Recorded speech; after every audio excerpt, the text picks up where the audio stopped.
কাৰোবাক মিছ কৰাটো কিমান কষ্টকৰ একমাত্ৰ তেওঁহে জানে, যিয়ে প্ৰতিটো ক্ষণতে কাৰোবাক মিছ কৰে। সকলো বস্তু ইচ্ছা কৰিলেই পোৱা নাযায়। কিছুমান বস্তু পাবলৈ ভাগ্যৰো প্ৰয়োজন হয়। যিজনে সহজতেই তোমাক পাব, তেওঁ কেতিয়াও নুবুজিব তুমি কিমান মূল্যৱান। কাৰো পৰা জোৰ কৰি সময় পোৱা নাযায়। যিয়ে দিব, তেওঁ হাজাৰ ব্যস্ততাৰ মাজতো সময় দিব। তুমি কেৱল সিমানখিনিয়ে ঘূৰাই পাবা যিমানখিনি তুমি দিছা, সেয়া ভালপোৱা নহ'লে অৱহেলা।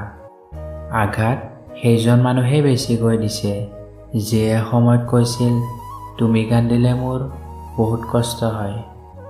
চকুৰ পানী সহজতেই মুচি পেলোৱা যায়, কিন্তু চকু পানী ওলোৱা কাৰণটো সহজতেই মুচি পেলোৱা নাযায়। কাৰোবাৰ সুখৰ বাবে তেওঁক ত্যাগ কৰা সহজ, কিন্তু ত্যাগ কৰাৰ পিছত তেওঁৰ অবিহনে জীয়াই থকাটোহে বহুত কঠিন। মানুহৰ হৃদয়খনো বৰ অদ্ভুত।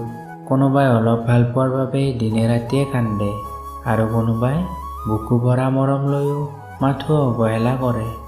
শত্ৰুৱে কেৱল শৰীৰতহে আঘাত দিব পাৰে, কিন্তু আপোন মানুহে দিয়া আঘাত অন্তৰত লাগে, যিটো গোটেই জীৱন থাকি যায়।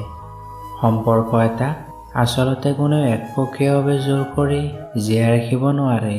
সম্পৰ্কটো জীয়াই ৰাখিবলৈ দুয়োজনৰ বিশ্বাস আৰু সৎচেষ্টা থাকিব লাগিব।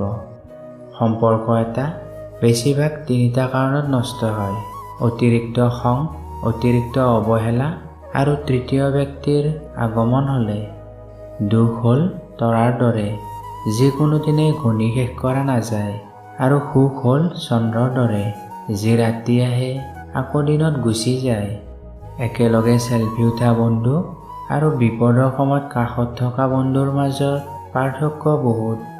টকাৰে সকলো পোৱা গ'লেও মাৰ দৰে স্বৰ্গ আৰু দেউতাৰ দৰে ছাঁ কেতিয়াও পোৱা নাযায়। ধুনীয়া মানুহ সকলো সময়তে ভাল নহ'বও পাৰে, কিন্তু ভাল মানুহবোৰ সকলো সময়তে ধুনীয়া হয়। আমি সময়ক দেখা নাপাওঁ ঠিকেই, কিন্তু সময়ে আমাক বহুত কিবা দেখুৱাই দিয়ে।